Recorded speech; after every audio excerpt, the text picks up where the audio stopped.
So, why did I decide to pursue a career in optics? Is a very interesting topic, and actually something somewhat dear to me as an educator now, which is that most undergraduate curricula in not just in U.S. universities but universities around the world tend not to have too much optics in them. We tend to learn optics only when after we come to graduate school or later on. Which is nice. I mean, there are exceptions. There are some universities that have dedicated undergraduate optics programs, but the majority of them don't.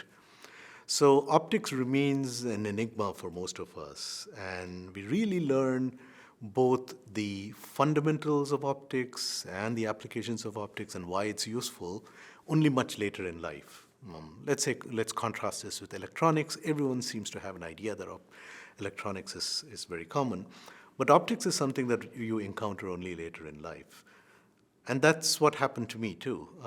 I came to graduate school after my undergraduate degree to work on semiconductors and electronics and quantum wells and quantum mechanics and all these wonderful things that I had learned about in my undergraduate curriculum.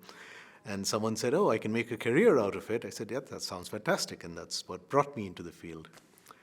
And when I came there, I suddenly was introduced to the field of optics, which had almost the same kind of principles and phenomena that one encounters in wave mechanics and in quantum mechanics.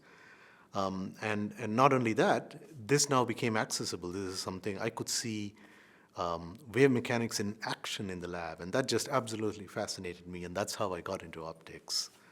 But that's also part of my hope and mission that we as educators can increase the amount of optics offerings for undergraduate students so that we don't all come to graduate school and then realize the power of optics.